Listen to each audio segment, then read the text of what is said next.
Well, hello students, welcome to this course today. And today we're going to be talking about what happens when you are establishing contact not only with the angels or the archangels, but also can you establish contact if you have um, some of these abilities or gifts like mediumship, for example, with your departed loved ones through mediumship. So if you ask 100 people this question, and we talked about this before, what is an angel? They probably have answered that it could be a beloved friend or a relative in heaven.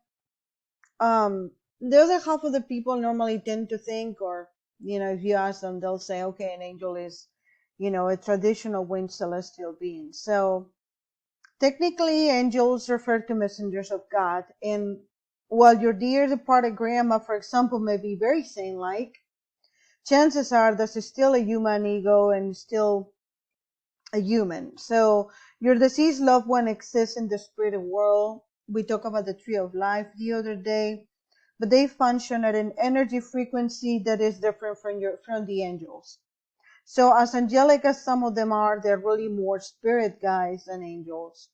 It still is a part of a personal and professional healing to learn how to contact them in a process known as mediumship. You can definitely contact your crossover friends and family members. I recommend doing so if you have any unfinished business with them, such as unresolved feelings of anger, or if you worry about their degree of happiness. You can certainly get advice from a deceased loved one. However, take it with the same healthy skepticism that you will employ when you're being advised by a living person. Remember that people don't become saints or psychics just because they pass on. They might have more patience and more insight from the perspective of the spirit plane, but they're still, Uncle Fred and Aunt Harriet, meaning that they retain their earthly personalities and quirks. And while they're happy to help you, especially when it comes to topics related to their earthly specialty, it's best to consult the Creator and the angels for trustworthy advice about major issues of life. You can also get in touch with departed loved ones who didn't have the ability to speak your language at the time of their death. So, for example, an unborn child, babies, or those who were mute, or even people that spoke a foreign language. Also, you can communicate to converse with you through visions or in another verbal ways. Don't worry about that you're bothering your deceased loved ones if you contact them. People in the spirit world, like those on earth, have free will. If they're busy, they'll send a message through the ethers or through another departed loved one. The only thing that holds back deceased loved ones is an unhealed grief on your part.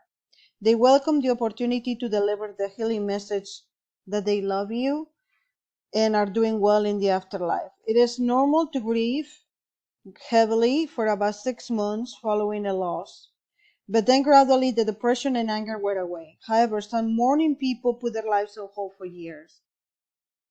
Just remember, they don't want you to do that. So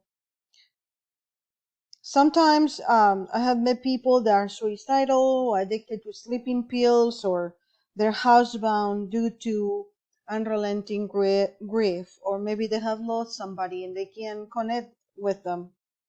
And this behavior can block departed loved ones from their spiritual growth. Remember that they're still growing, they're in just another level. The greatest favor you can do for someone who has passed away is to heal your heart of grief. Ways to do that include obviously joining a support group, taking classes like this one, connecting with him or her through mediumship to reassure yourself that all is well, journaling, and always taking care of your body.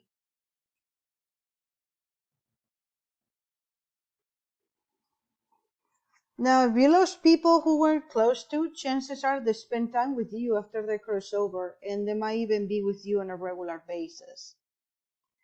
Today we're going to be talking about adoption and angels, and also we're going to be talking about what happens when some of your loved ones, departed loved ones, are still with you So some of them volunteer to become your guides, and they usually elect to stay until the end of their charges physical life. So time measurement is different in heaven, if you want to call it heaven.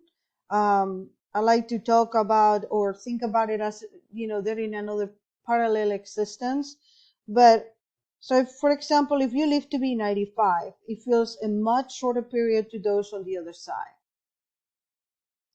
These beings are with you because they care about you, and in addition, you may have a similar mission, that is being with years away for the deceased loved one who are by your side to vicariously fulfill their life purpose if they didn't do it while they were in their earthly bodies.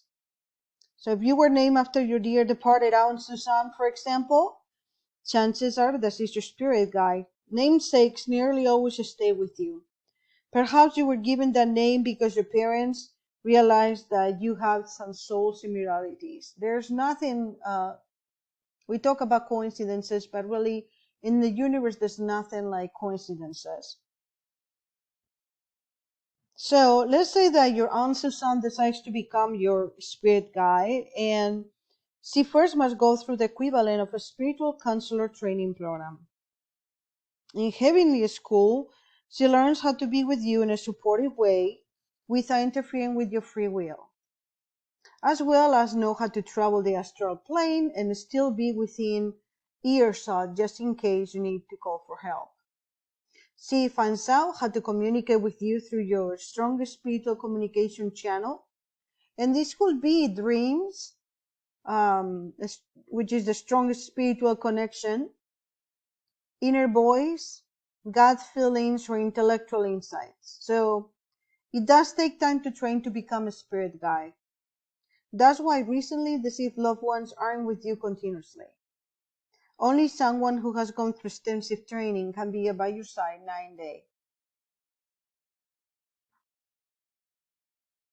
Sometimes people will ask if it's okay to talk with those on the other side, and they might quote from the Torah, which cautions against speaking to the dead and mediums. I know that when I was little and growing up in Spain also, I was taught that, it's okay like to do prayers to them, but because of my Jewish past ancestry, I was also taught, you know, that's not a good thing to do. That was one of my blockers, right? I thought that it was the wrong thing to do. So I can understand these warnings because it's a mistake to turn our lives over to those who have passed on, just as it isn't right to give control to those who are living. But we want our higher selves in conjunction with our Creator to be in charge. So our deceased loved ones can definitely help us, but as I mentioned, they are not saints, angels, or psychics just because their souls have crossed over. However, they do work with God, the Holy Spirit, the Ascended Masters, and the angels to help us fulfill our divine will. We are not bothering the departed ones when we call upon them. And just as living people, they have the option to say no when they don't want to be disturbed. So do the spirits in heaven. So one question that came out a lot from the students was, what happens with those people that had been adopted, for example, or, and the spirit guides for adoptees? And I did some research on that, and I found out that these individuals have more angels and deceived loved ones with them than others do. So adopted people always have a spirit guide who's a relative from the birth family, and this is never an exception. It could be a parent or a sibling, a grandparent, an aunt or an uncle who has passed away. It doesn't matter whether the adopted person ever met this family member or not. The bond is there regardless of whether a relationship was forged while both parties were simultaneously living. In addition, these folks have guides from their friends and also adopted family members who they've been with along the way. So really, adopted people actually have more angels than those who weren't adopted to protect them and help them adjust to the life changes that result from the process of adoption.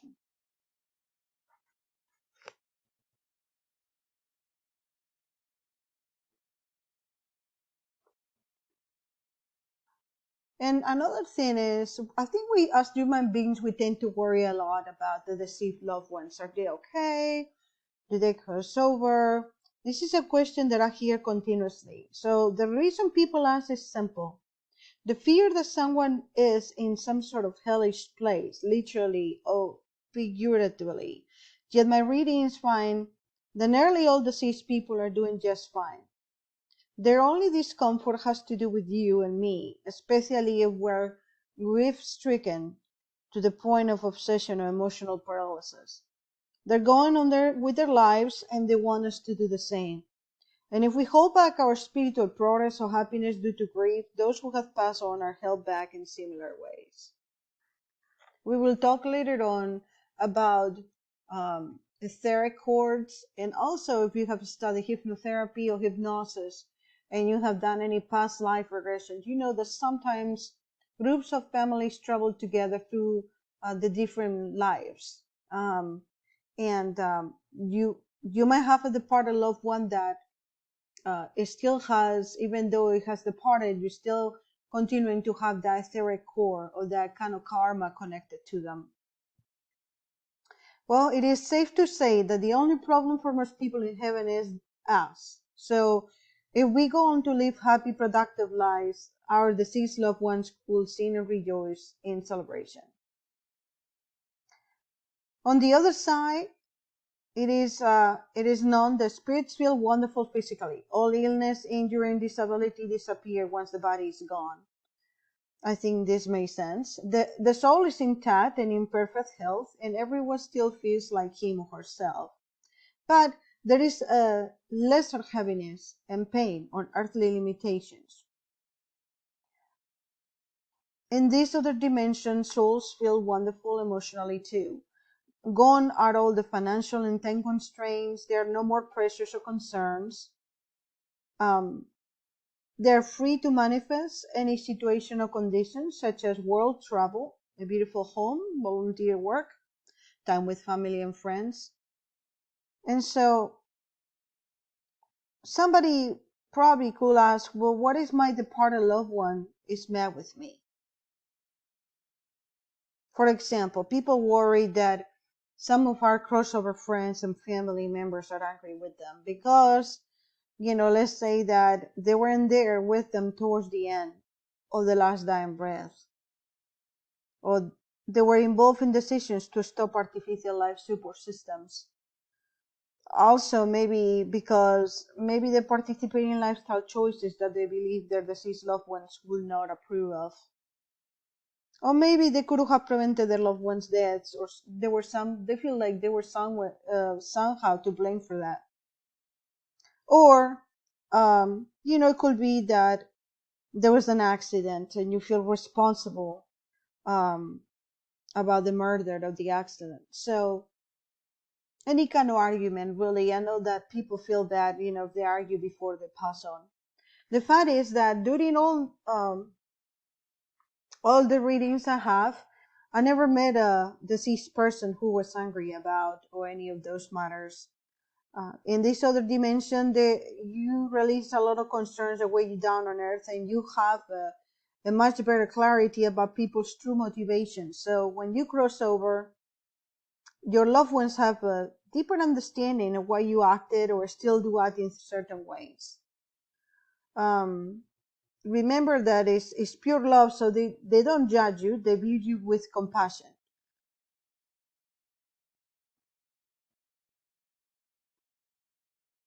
I know that somebody had mentioned, I think it was in a movie with Ghostbusters, saying, "Oh, the ghosts are watching you while you shower" or something. I thought it was funny, but um, there's evidence that the spirit guides don't see our physical selves on Earth. They perceive only our energy and light bodies instead. So they simply understand our true thoughts and feelings during each circumstance. So spirit guides are aware of how you actually feel and think, and there's no need to hide your worries from them.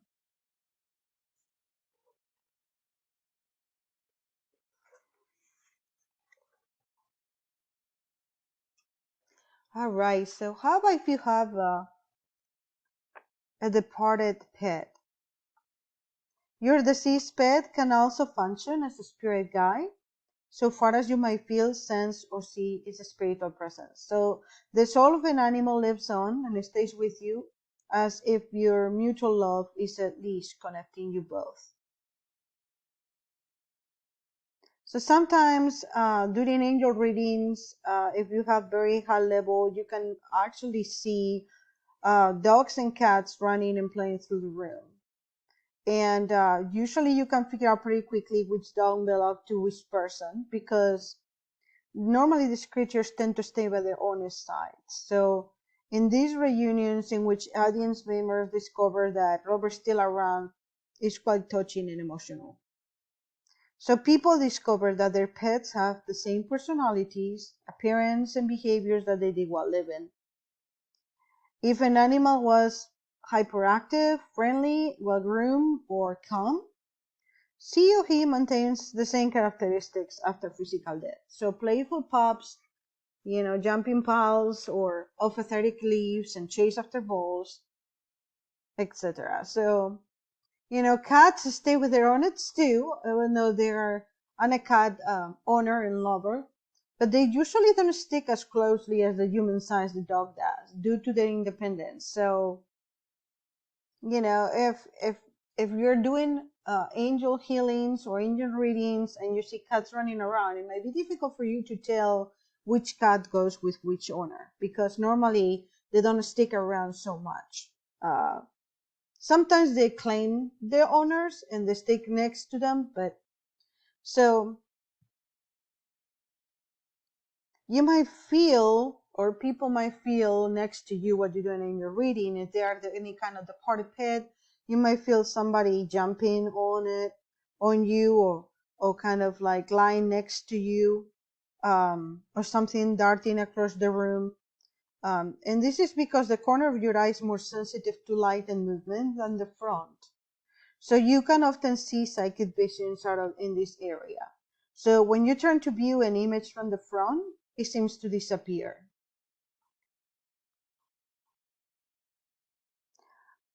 Sometimes, depending of your background, if you have Native American background, for example, you might notice spirit totem animals. These could be eagles or wolves or bears. And you might be able to see these in some readings on top of humans' heads when they're giving them protection or wisdom.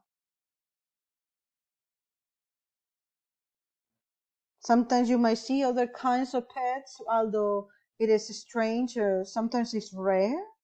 But if a person, for example, let's say that a person works in as a marine or oceanography, or they like fish, you might be able to see some of, if they have a pet for a long time, a pet goldfish, or dolphin or anything like that. But it's much more of a symbol than just the pet in itself. So you can maintain communication with all your deceased loved ones, including your pets. And so we're going to see how to conduct mediumship for others on the next slide. I hope that you're enjoying the course, and I see you in the next video.